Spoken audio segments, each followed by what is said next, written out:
राम राम हमारे प्यारे बच्चों। तो आज फिर आपके सामने नीरज सर। हमने लास्ट लेक्चर में आपको बताया कि आपके ग्रेजुएशंस जो ओल्ड सिलेबस हैं उन्हें क्या क्या पढ़ना है ऑनर्स में लास्ट ईयर में।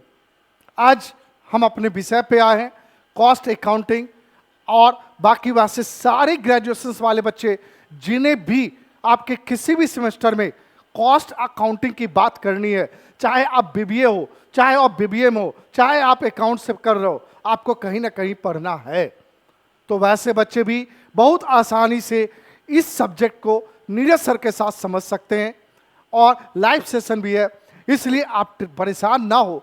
जहां डाउट हो वहां आप डाउट सेशन होगा, और हम अपना एक नंबर देंगे अपने वादा के मुताबिक, और उस नंबर पे आप डायरेक्टली क्या कर सकते हो, आप व्हाट्सएप से बात कर सकते हो। व्हाट्सएप पे आप क्वेश्चन भेज देना, और डाउट सेशन पे हम का सॉल्यूशन बताते चलेंगे बच्चों। तो आओ, आज का लेक्चर फर्स्ट है introduction to cost accounting. Cost accounting होता क्या?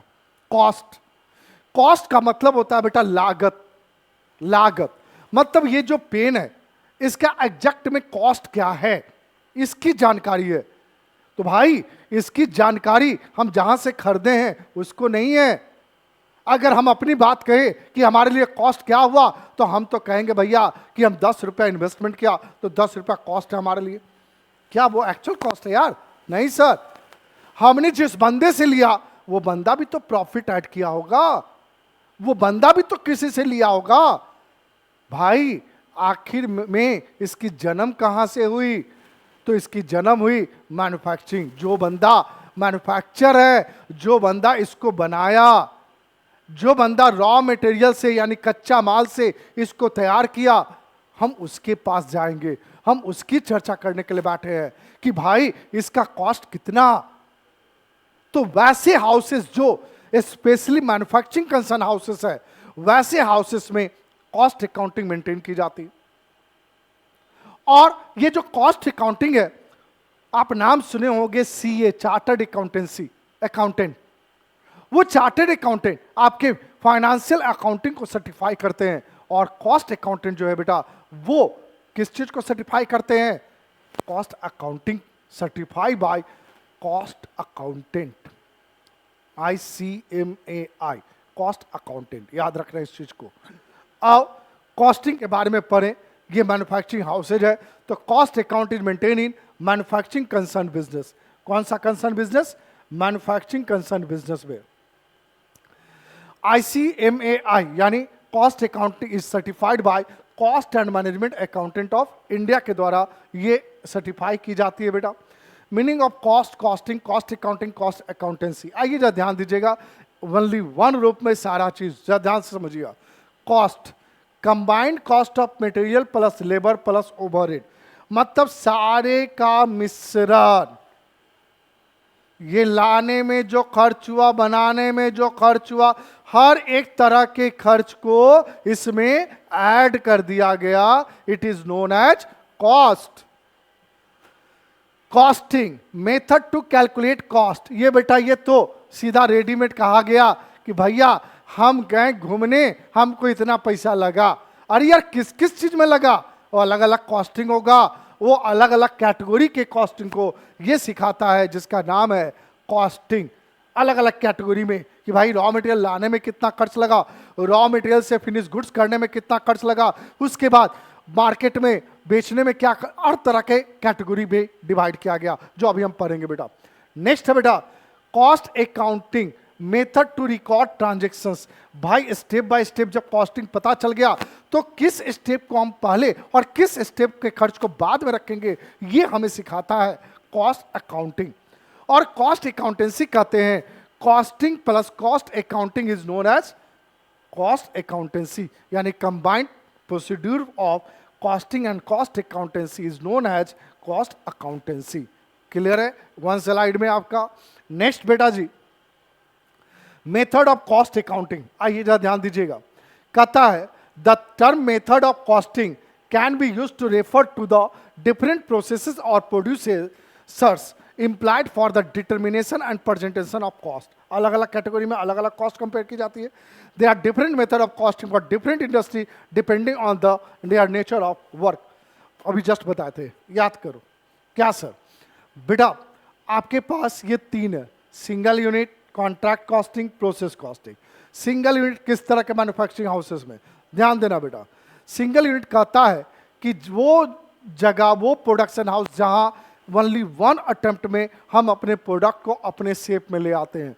कहता है single costing is adopted in concerns where production is continuous and where only one product or a few types of similar products which vary only in size, shape and quality and whose output can be measured by a common unit are produced. It is also known as unit costing या output costing. Like आप देख रहे हो mobile का cover, बेटा mobile का cover एक बार में ही आ जाती है अपने शेप में। इसके लिए मोर देन वन प्रोसेस में हम नहीं जाते हैं, एक ही प्रोसेस में अपने अपने शेप में आ जाती है, साइज अलग हो जाता है, बस इतना ही है। तो ऐसे हाउसेस में जो हम कॉस्ट के लिए कंपेयर करने के लिए जो स्टेटमेंट रेडी करेंगे उसका नाम देंगे output costing, either unit costing, either single costing. Next बेटा कॉन्ट्रैक्ट कॉस्टिंग, ये वैसे प्रोडक्शन हाउस में बनाई जाएगी जहां कंस्ट्रक्शन लाइन की हो, मतलब बिल्डिंग बनाना, ब्रिज बनाना, ऐसे हाउसेस में हम जो बनाएंगे कॉस्ट को कंपेयर करने के लिए उसका नाम है कॉन्ट्रैक्ट कॉस्टिंग पढ़ेंगे। It is suitable for those firm which are engaged in the construction of bridges, roads, building, factories etcetera on a contract basis like this बेटा, दिस ब्रिज एंड बिल्डिंग्स। इसके अंदर जो भी कॉस्ट लगेंगे step by step वो contract costing में adopt की जाएगी। नेक्स्ट प्रोसेस कॉस्टिंग, वैसे बिजनेस हाउसेस जहां कोई भी product more than one process में जाकर स्पेसिफाई होता है, लाइक चीनी, sugar, like cloth, like while, बहुत सारे ऐसे प्रोडक्शन हाउस है, पेपर, ये सारे प्रोडक्शन हाउस में जो प्रोडक्ट जो स्पेसिफाई होते हैं बेटा वो आफ्टर मोर देन वन प्रोसेस में जाकर वो प्रोडक्ट यूज करने के लिए लायक बनता है। और वैसे हाउसेस में हम जो कंपेयर करेंगे रिजल्ट निकालने के लिए उसको कहते हैं process costing. This method of costing is extensively used in steel, sugar, textile, chemical, soap, vanaspati, paper, and paint manufacturing organizations. Like this. एक छोटा सा यहाँ पे तुम लोग को समझाने के लिए दिए हैं, जो तुम लोग पेपर को बर्बाद करते हो, ठीक है, पतंग बना के चलाते हो क्लास में, पानी में नाव बना के चलाते हो, पेपर कहाँ से आती है और एक पेपर को बर्बाद करते हो, उससे क्या क्या चीज बर्बाद वेस्टेज होता है, ध्यान से समझना।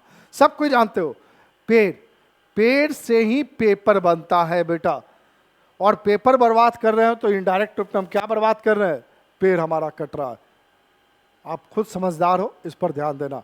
तो ये बेटा मोर देन वन प्रोसेस में जाकर हमारे लायक ये पेपर बनता है, लिखने लायक बनता है बेटा। नेक्स्ट है various of element of cost. हमने पढ़ लिया कि कॉस्टिंग में अलग अलग कैटेगरी के जो कॉस्ट निकालने का जो टर्म है वो अलग अलग चैप्टर है हमारे पास, अलग अलग कैटेगरी में पढ़ेंगे।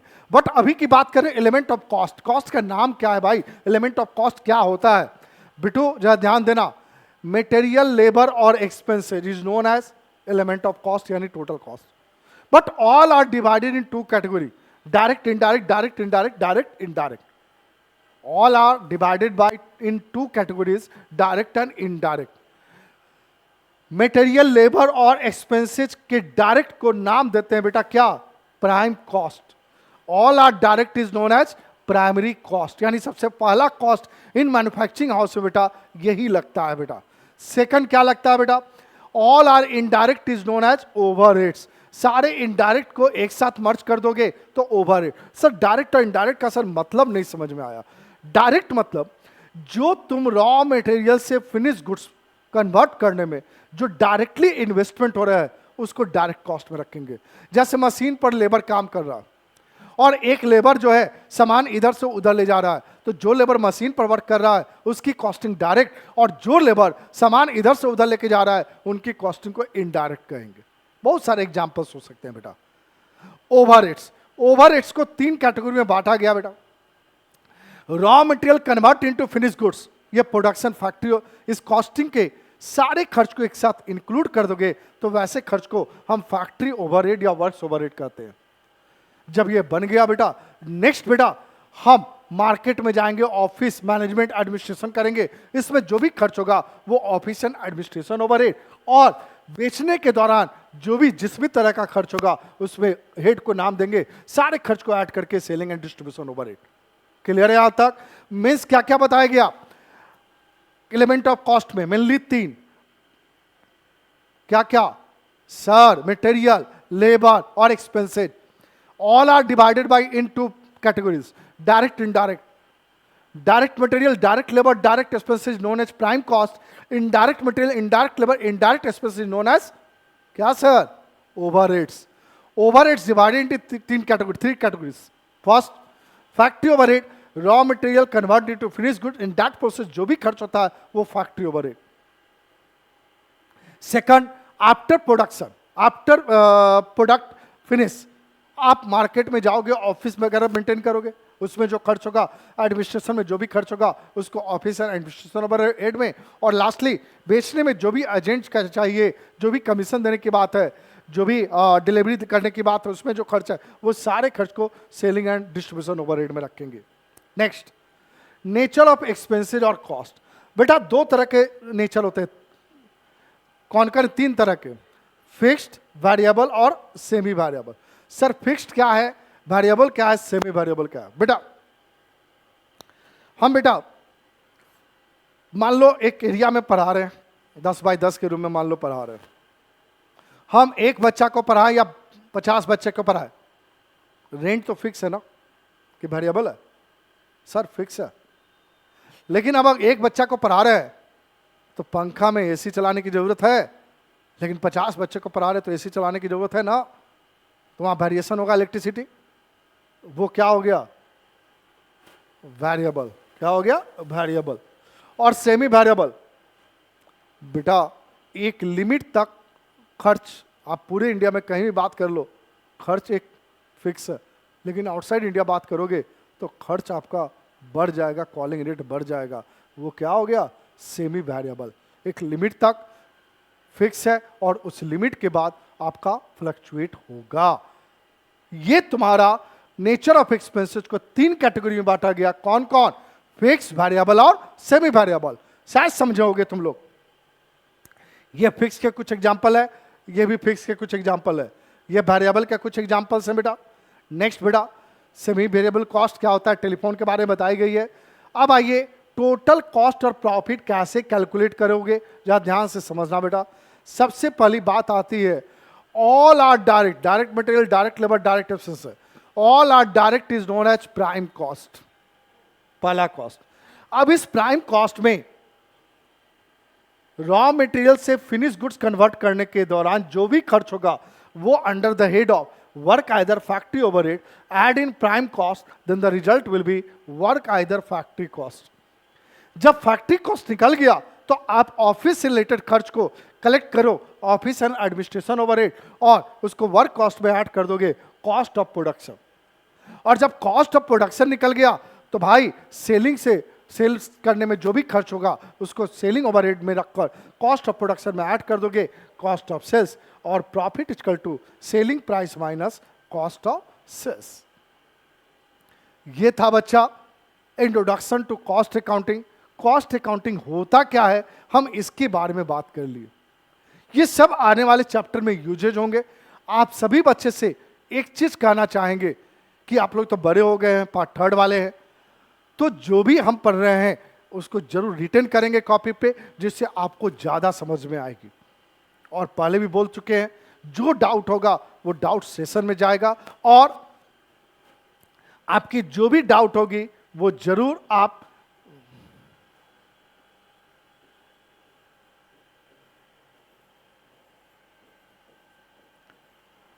मेरा नंबर रख लेंगे, नीरज सर, और सिर्फ अपने डाउट को व्हाट्सएप के थ्रू आप बात कर लेंगे, और जो व्हाट्सएप पे आप डाउट बोलेंगे वो डाउट सेशन में आपके साथ हम क्लियर करेंगे। तो आज के लिए इतना ही बच्चा, सभी को राम राम, जय हिंद, जय भारत।